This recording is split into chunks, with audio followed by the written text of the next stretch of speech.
All right, here we go, and we are live. Hi everyone, this is Buffet Codes. Thank you so much for joining in, whoever is joining. Let me quickly connect to my earphones and open my laptop. I think it's all good.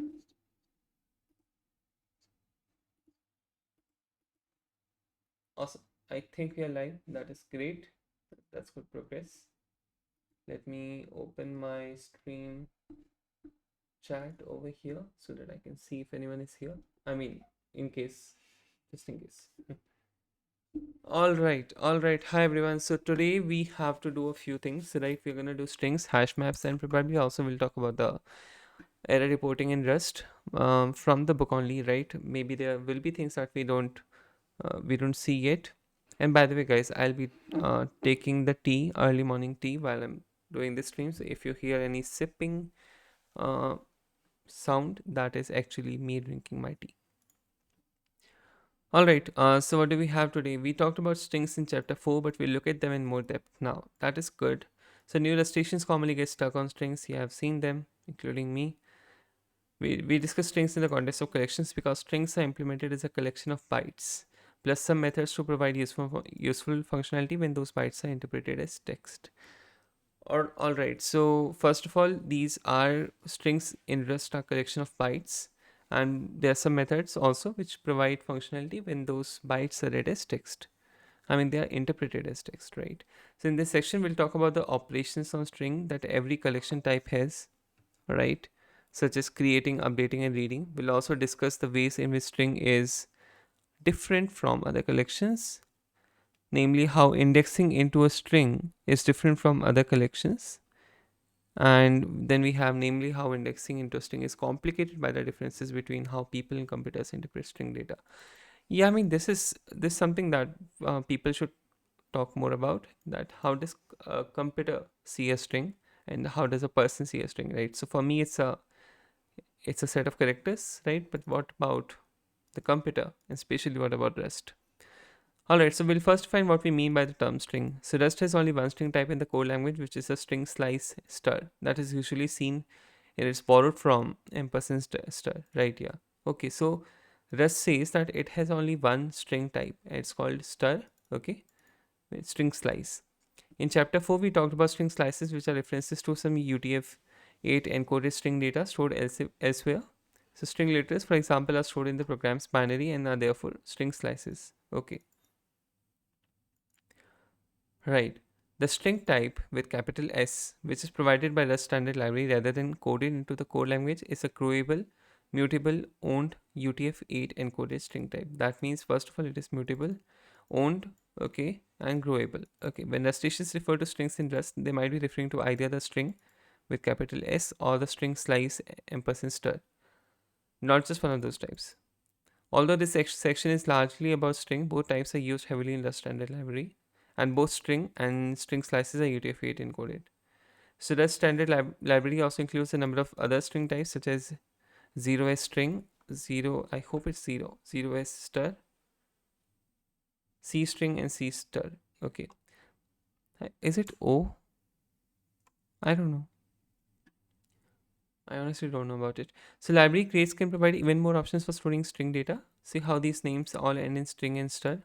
They refer to owned and borrowed variants, just like string and star types, as you have seen previously. So basically they are just a variants of string or star. Okay, just with different kind of ownership of or the way they are borrowed. So these string types can store text in different encodings, or can be represented in the memory in a different way. For example, right? Okay, so we will not be going too much into details of what variants are available. Let's try to start with create a new string. So many of the same functional operations available in vectee are available with the string as well. Starting with a new function to create a string shown in listing 811. Right. So how do you create it? Let mute s equal to string new. So this line creates a new empty string called s, which can be then loaded. So which we can then load data into. Often we'll have some initial data we want to start with, so for that we use a toString method, which is available on any type that implements a display rate, right? That is important. So suppose, so what happens here? Okay, like I'm probably I'm not going too much into whatever that we are going to discuss later on, but let me make an attempt to explain what he means over here. He or she, whoever the author is, or probably they. So we don't. So let's create a new sample project, cargo new sample, which is done. Right, so let me go to sample and do src main.rs. So what I'm going to do here is I'm going to have a struct here, and let's call it sample, right? And what we will be doing is probably keeping maybe int x, sorry, not int x, I32, oops, um sorry, x I32, y f32 maybe. So let's say it is a point, okay, and we'll call it a float point, okay. So float y point, that means the y index is a floating point integer, a floating point number, and the x-axis is, the x point is a integer I32. Right, now what we're gonna do is, all right, sorry,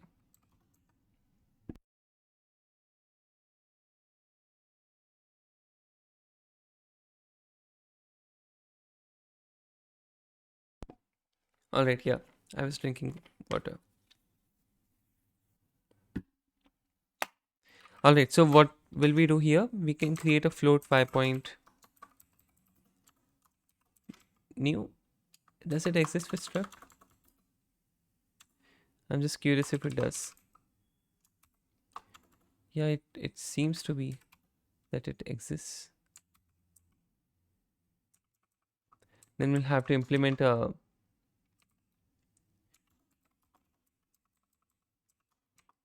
okay,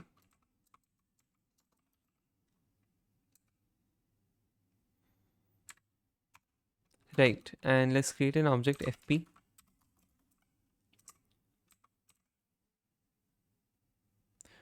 um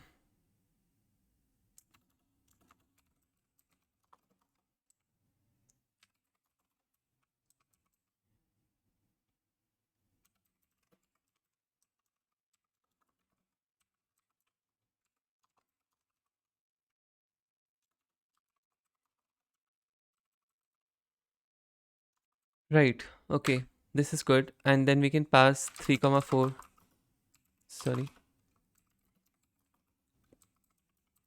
how does it work? I forgot about of expected function tuple struct or tup, okay, tuple struct or tuple variant found struct, use struct later syntax. Ah, cool, is this good? Missing structure fields, is this how you mention it? God, I'm so much, thank you Rest for these nice examples, guys. So this is something that I've learned, that you need to start writing code and not just reading the book. Right, now we have unused variable. Now if I do print ln, fp is,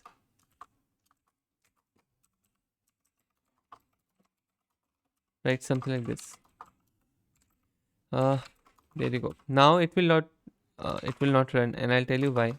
If you do rest run, right, you'll see that it says float point cannot be formatted with the default formatter. The trait std format display is not implemented for float point. In format strings you may be able to do this for pretty print, okay. Instead, this error originates in the macro, okay, okay. So you see that you need to implement std format display for this particular struct, and how you can do that, you can do hashtag derive,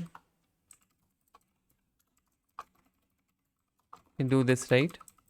Now, what's the problem here?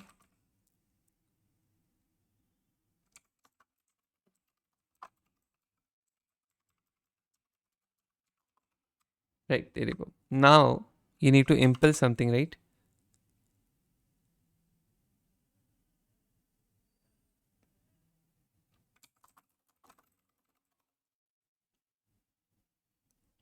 It says could not find display. Do I need to do this? Or do I need to impel it separately? Impel should format display for float y point. Right here we can say function. What do we want? Which function do we want? So let's go to display trait. Why does it say that it's not?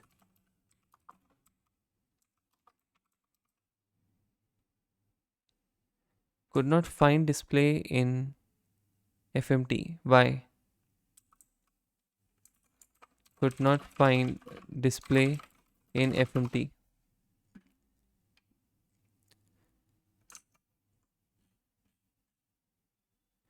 So it doesn't get derived here. That's what it means, I guess.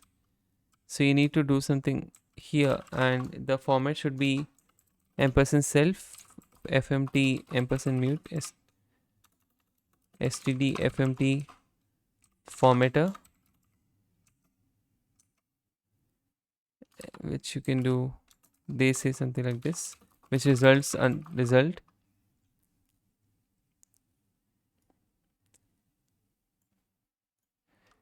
result and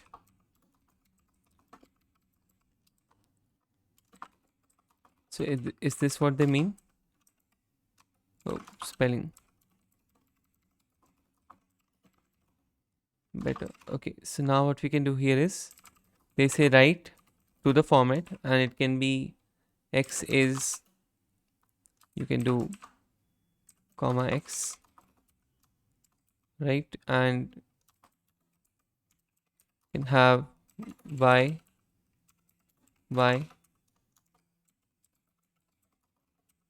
So what's the error now? Oh, self.x. Oops. Give me 1 second, guys.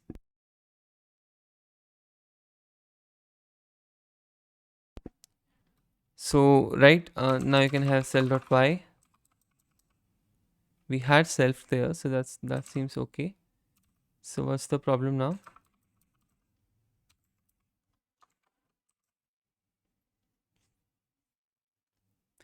Yeah, and then it expected a result, right? And we didn't get anything. So maybe this right returns something.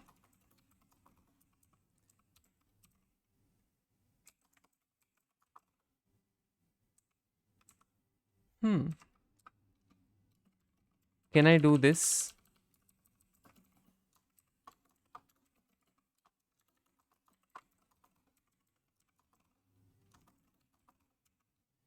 There you go. So this is done. Now it will work. So you should have implemented and not derived. And if I do rest run now, unused import std, and it works. So this time see what it prints. Fp is, so Fp, x is 3 and y is 4, right? So okay, so I was wrong. I thought we can derive it. Probably we cannot, and we'll see why later on. But you need to implement it. You need to implement stored format display, and this format, whatever the functions, I'll show you in display. If you go, this is the trait pub trait display, and you need to implement this function format with all these arguments, right? These, I think they should be as it is, right? Self, and then you have ampersand mute formatter with the lifetime given and underscore, and it returns a result. That's it. Okay, so that's what we needed here, and this is done. All right, so let's go back to our work, right? So this is done. This is good. um all right, let's go back to the book. Yeah, so that's what they say, right? For that we use this toString method, which is available on any type that implements a display trait. So if you go and do dot toString, so if you would have done fp dot toString, will that have worked? Yes, right? So now this has its default implementation because this is pub trait toString. So I guess that works.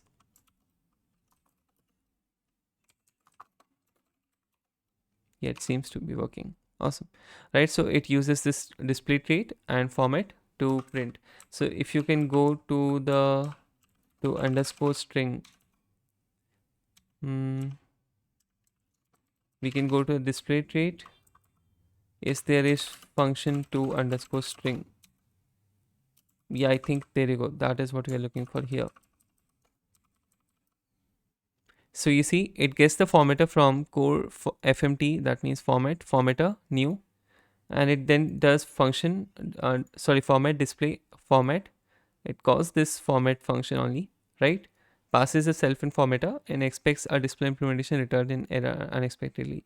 If there is any error, it adds this message as well to the error, and that's it, and returns buffer, whichever the string was, right? So that's what's happening here. Okay, so I think we just saw that we implemented our own format function, and then it uses that, right? So how do I close tab? We'll see about how to close tab in this setup of NeoVim. Alright guys, so that is done. Then we have let s equal to data.toString, and the method also works on literal directly. You can do this as well. Uh, Now this code creates a string containing initial contents. We can also use the function string from to create a string from a string literal. The code in listing 813 is equivalent to the code from listing 812 that uses toString. Let s equal to string from. Okay guys, give me a second.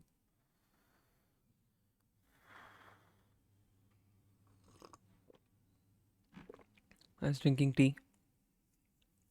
Now, because strings are used for so many things, we can use so many different generic APIs for strings, providing us with a lot of options. Now, some of them can seem redundant, but they will all have their place. In this case, string from and toString do the same thing, so which you choose is a matter of style and readability, right? So these are UTF encoded, so we can include any properly encoded data in them, as seen as here. There's Namaste, that is Hindi, and I'm not sure about the other languages. This is English, by the way. See? So all of these are various string values. How do you update? A string can grow in size and its contents can change just like the contents of vec if you push more data into it, right? In addition, you can conveniently use the plus operator or the format macro to concatenate string values. So as we saw that we can push stir, first of all, we can grow a string by using push stir method to append a string slice. Now after these two lines, S will contain foo bar because we have appended foo and bar together. The push stir method takes a string slice because we don't necessarily want to take ownership of the parameter. Now for example, in this code, in listing 816, we want to be able to use S2 after appending its contents to S1. So yeah, that's what it means, right? So this will this work? Yeah, this works, right? So we did S1 equal to string from foo, S2 is bar, and we do S1 dot push the S2, right? And you can still print S2, so that works. So if the push stir method took ownership of S2, we would not be able to print this value on the last line, right? So it doesn't take the ownership of whatever you're passing over there. So the push method takes a single character as a parameter and adds it to the string. So you can also do push and pass in a character instead of string.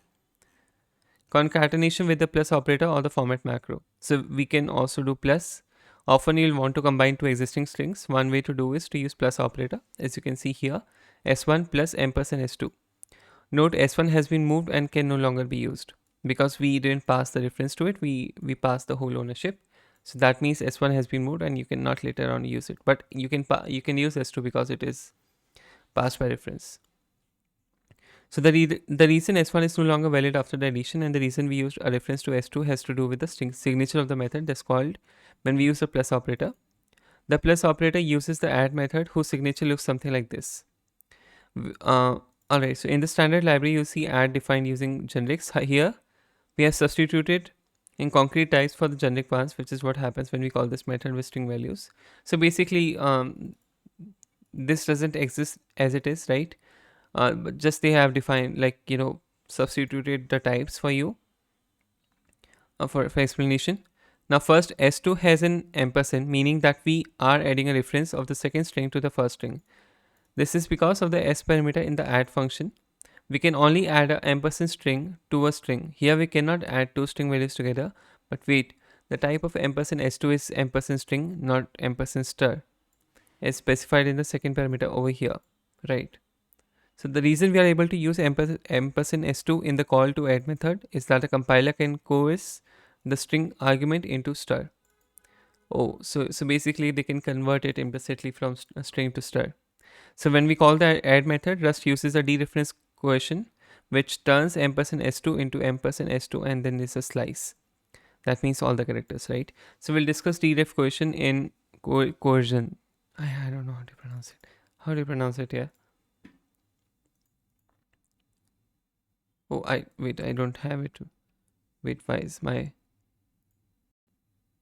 nothing works? Coercion. Coercion. Coercion. Coercion. Coercion. Coercion.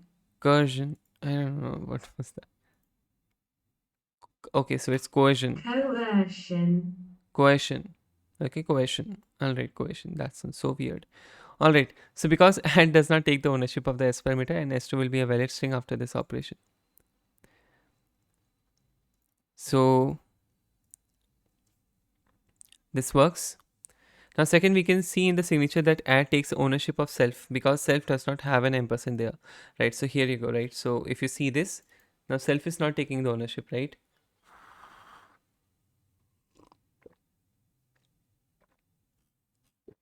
So that means is because self does not have an ampersand, this means s1 in listing 818 will be moved into the add call and will no longer be valid after that. So although s3 equal to s1 plus ampersand s2 looks like it will copy both strings and create a new one, this statement actually takes ownership of s1, appends a copy of the contents of s2, and then returns ownership of the result. In other words, it looks like it's making a lot of copies but is not. The implementation is more efficient than copying. So if we need to concatenate multiple strings, the behavior of the plus operator gets unwieldy. Unwieldy. Unwieldy. What does it mean though? Cumbersome, unmanageable. Okay. Yeah, so at this point, S will be tic-tac-toe, right? Because that's what you're printing with all of the plus operators. Now it's difficult to see what's going on. So ampersand S2, ampersand S3, and S1 is what we have being. So we are transferring the ownership for S1 only. Now here you can use a format macro. You can just pass S1, S2, S3, and you can use format macro with whatever the format you want for them to be concatenated as. So this code also sets S to tic-tac-toe. The format macro works like println, but instead of printing the output of the screen, it returns a string with the contents. So the version of the code using format macro is much easier to read, and the code generated by format macro uses references so that this call does not take ownership of any of its parameters. Okay. So indexing into strings. In many other programming languages, accessing individual characters in a string by referencing them by index is a valid and common operation. However, if you try to access parts of a string using indexing syntax in Rust, you'll get an error. That's an interesting design decision. String cannot be indexed by integer. The trait index integer is not yet implemented. Okay, so you need to implement if you want to do that. So how do we do that, right?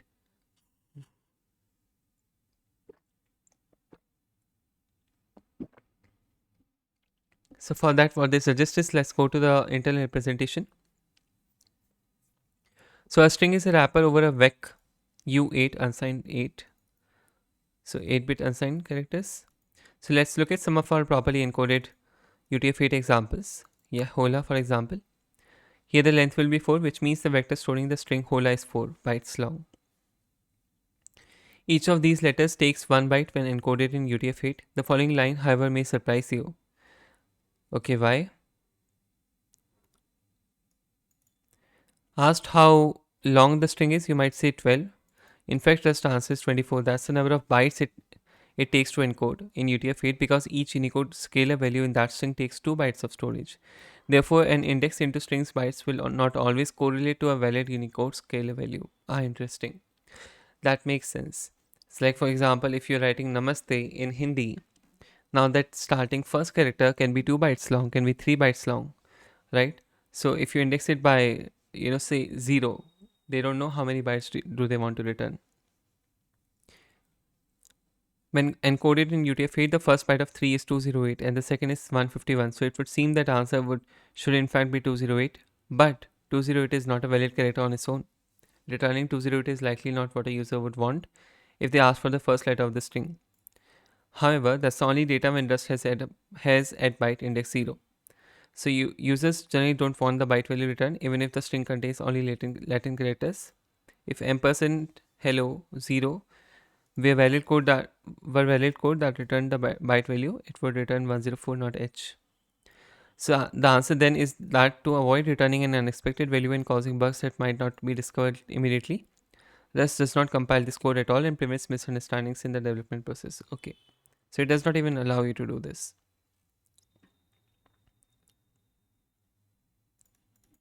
So if you look at the Hindi word Namaste written in Devanagari script, it is stored as a vector of UIT values that looks like this. Right, so they have given these UIT values. So that's 18 bytes and is how computers ultimately store this data. If you look at them as Unicode scalar values, which are what Rust character type is, now those bytes look like this. Namaste, right? Now there are 6 characters, 6 values here, but the fourth and sixth are not letters. They are diacritics that don't make sense on their own. So this and this.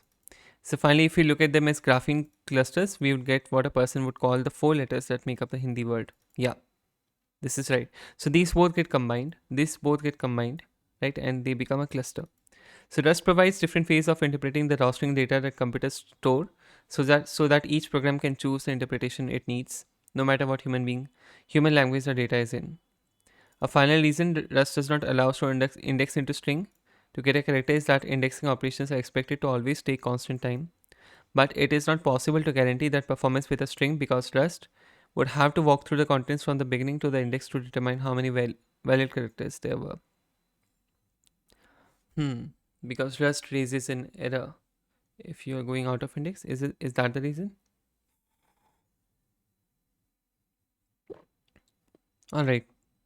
So let's look at how would you slice strings then? How would you access?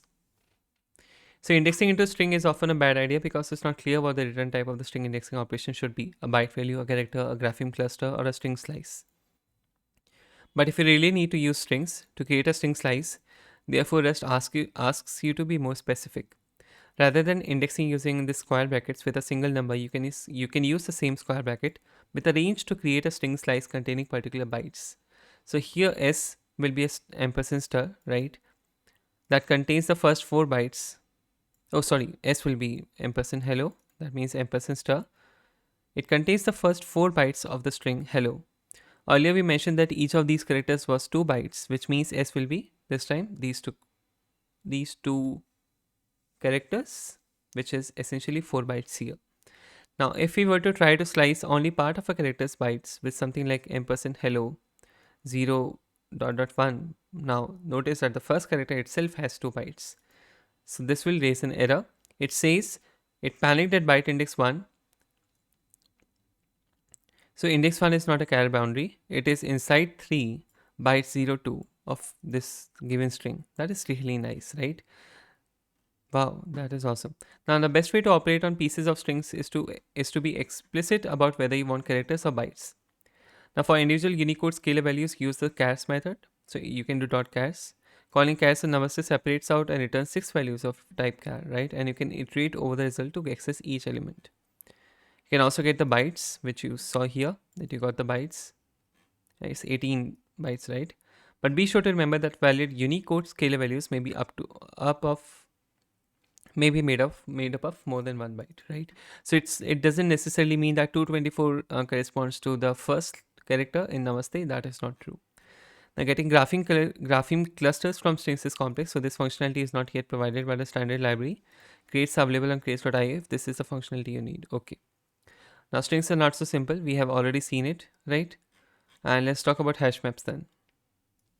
Now for hash maps, what I'm going to do is I'm going to go to my blog and refer that instead of doing it. But also let's quickly summarize what we learned. So if we want to, let's say we want to add 2 strings, we can probably say let fp output equal to fp.toString.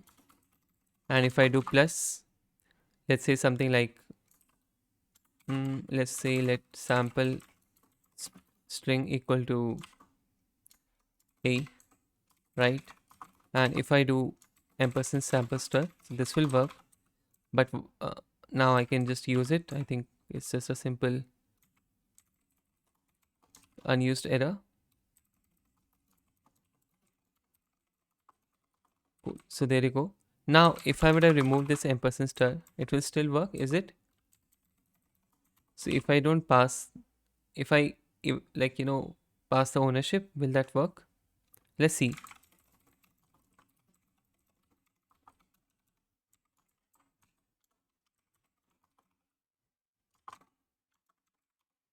So yeah, it works. So it automatically takes the ownership, is it? Yeah. But what if I do fp dot toString? Will that work? It works as well. Why? Because if you go to toString, it takes ampersand self. Hmm.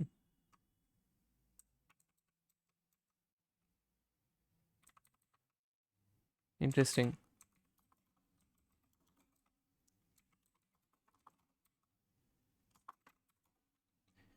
Seems to be working for me. So right, the idea was that it takes ownership of the first argument that you pass, right? So that is something I'm very curious about what's happening. Hmm. Okay. What I can also do is probably have, so let's make another string, let s1 equal to fp. Okay. And let's do this s1, right? And now what's the problem? Cannot add ampersand star to ampersand star. Yeah, requires string concatenation, requires an owned string. So you need to do toString. There you go. This is fine now. Now if I do s1, alright, so this will work. Is it? Yeah, it works. So that's what I'm asking. Why? Oh god.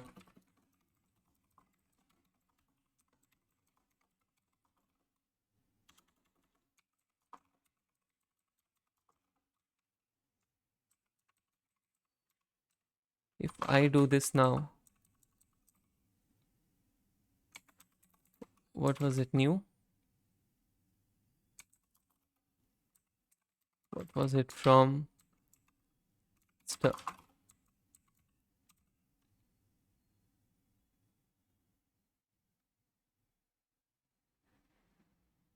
If the trait is in scope,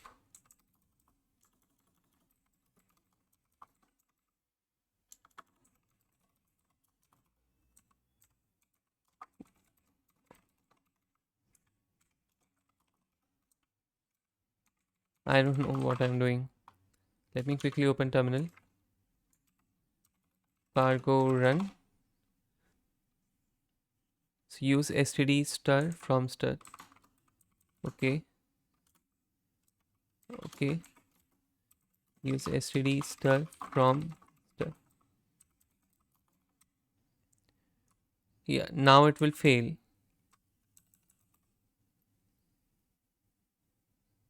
Now it does not implement stored format display. The following trait bounds were not satisfied.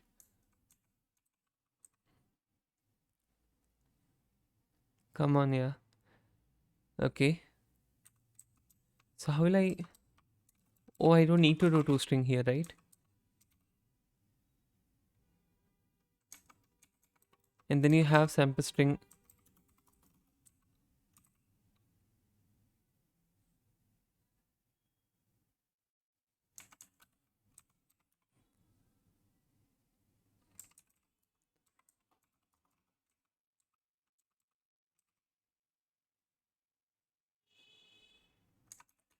And then what we are trying to print is not S1 actually, FP output. There you go.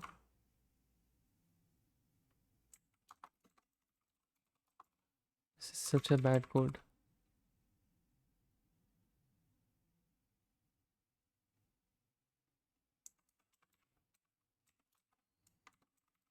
Does it want this? Yeah, I don't know. I don't know what he wants.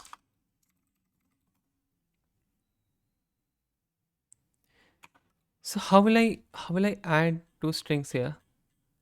That is immediately not clear to me. Maybe I'm doing something wrong here, but they showed the same thing, right?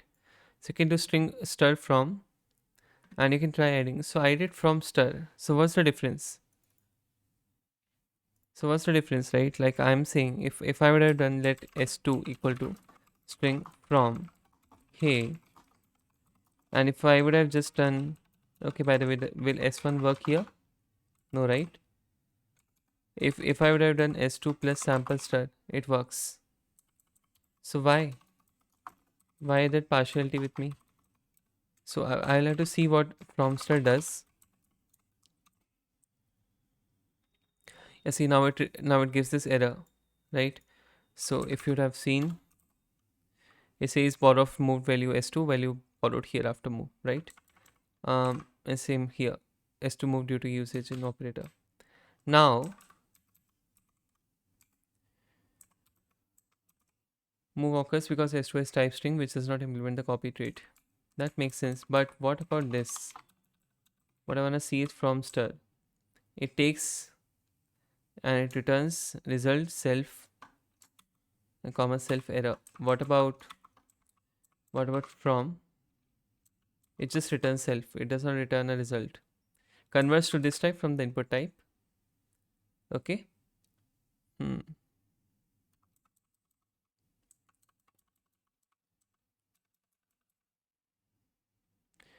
All right. I see what they mean here.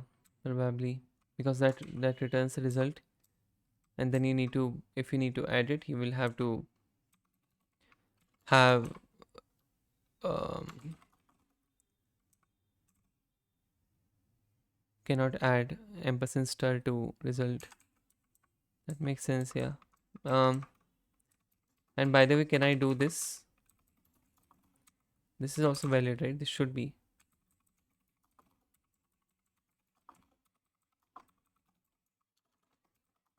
All right. All right. All right. All right.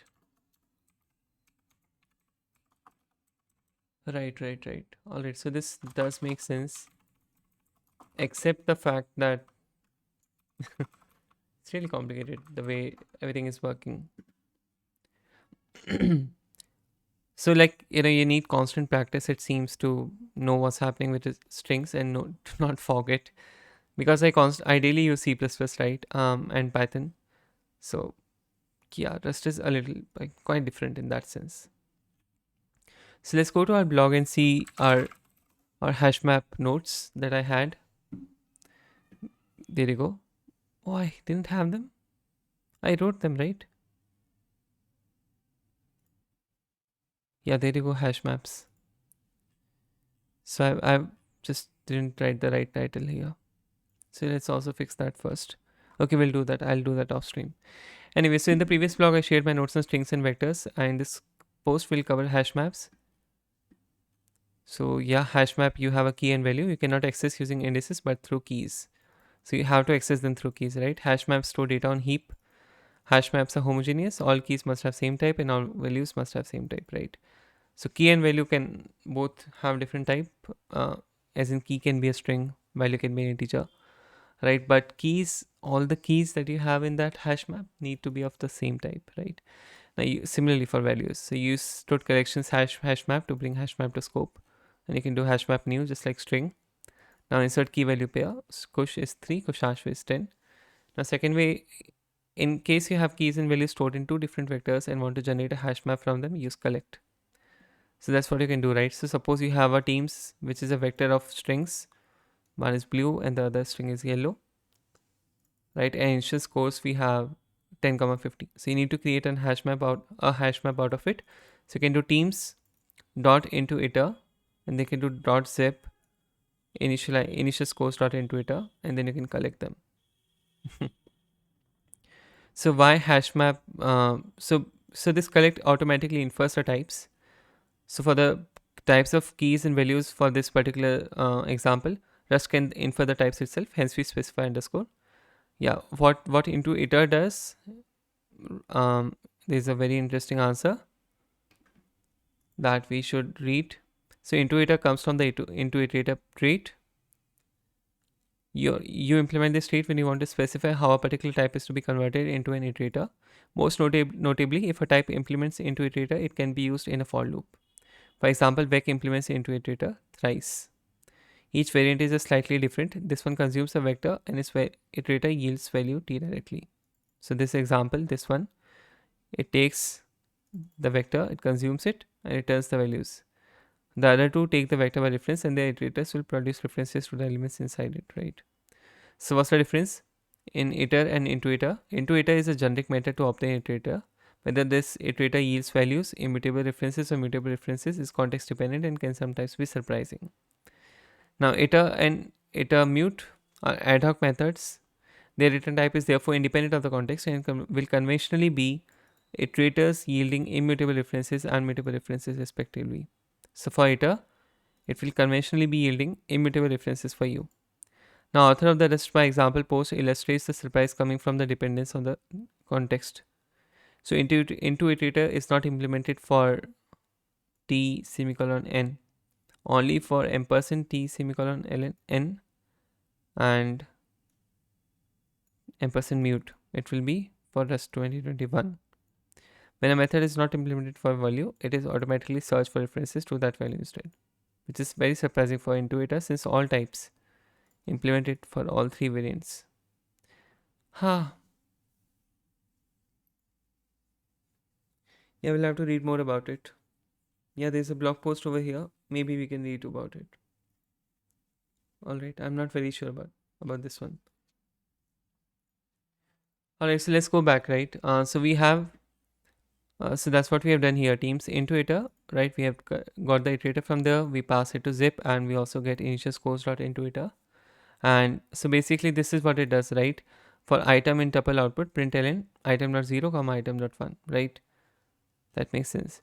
So clearly, creating a vector of tuples of a string and integer, maybe try passing a vector of different length dot zip function. That should fail, right? So ownership is always the center of discussion. So for the types that implement copy trait like I32, the values will be copied to the hash map. For string values, the values are moved to the hash map. So these are the own values, right? And the hash map will now be the owner. So if you do map.insert star1 and star2, now you cannot access star1 after that. So if we insert references to values into the hash map, the values will not be moved into the hash map. The values that the references point to must be valid for at least as long as the hash map is valid, right? Now accessing values in a hash map, how you can access? So you can just do dot get and you can pass string from kush and you can pass a reference to it. It will give result. Oh, okay, it returns an option object for you, and we need to unwrap in order to print it. Yeah, so right, using unwrap is not the best idea. What you can probably use is so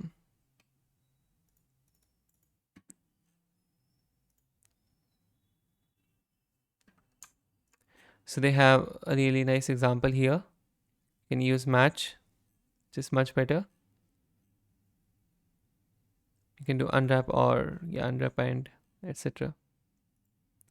So updating a hash map, insert overwriting a value, insert twice, and the new value will replace the old value. So if you do insert twice, it will not raise an error saying that hey, the key already exists. It will just overwrite the value. Only insert if key has no value. Use entry key, it returns an enum empty. Call or insert on the enum, which inserts a value if key does not exist. Or insert returns a mutable reference to the value present or to the new value inserted. So if we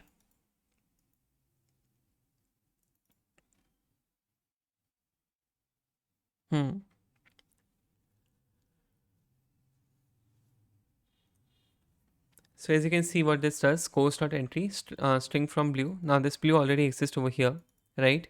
So what this says is, hey, it already exists, right? So or insert 50, no, it will not be inserted. So this or insert returns a mutable reference to the value present, right? So that's what you get. Updating a value to the old value, uh, on the old value, comments in the code should help. Yeah. So we have hello world, wonderful world, values of world. Okay, so this is what we have. For word in text or split white space, that's From the text we get this. So if the map has an entry for the word, return the count of it, else insert 0 and increase the counter by 1. So that's what it does.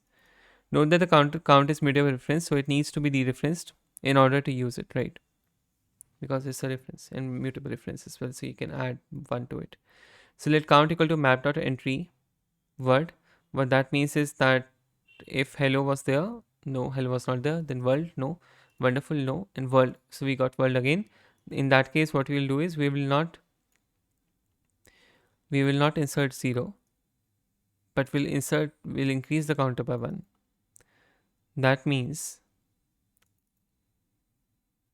whatever the value that was stored in this map.entry word, it will be increased by 1. So let's see, right? Hello will be or insert 0, then you put it plus equal to 1. That means the value inside hello is 1. And then you went to the next world, which is world. Again, this is a mutable reference that it returns. If you do plus 1, that's again wonderful is 1. And again for world, sorry, I missed the word world. For that also it will be 1 initially, and then when you find world again, you're not going to do or insert 0, right? It's going to return the mutable reference to you as well again, and you can do plus equal to 1. That means it becomes 2. So hashing functions, by default hash maps in Rust use zip hashing function, but you can use your own as well. You should implement build hash at rate. More on this discussed in chapter 10. Alright, so that is it. Yeah, let's also fix this.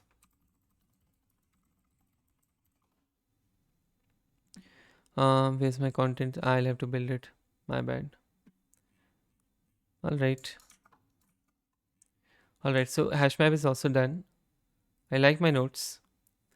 And then we can do error handling, but alright, so I think we'll stop here with chapter 8 being done, and then we can talk about chapter 9. What I really want to do is, to be honest, start writing some examples. We have 11, 12, 13, 14 smart pointers, more about cargo and crates, fearless concurrency, object-oriented programming features of Rust. What do you have here?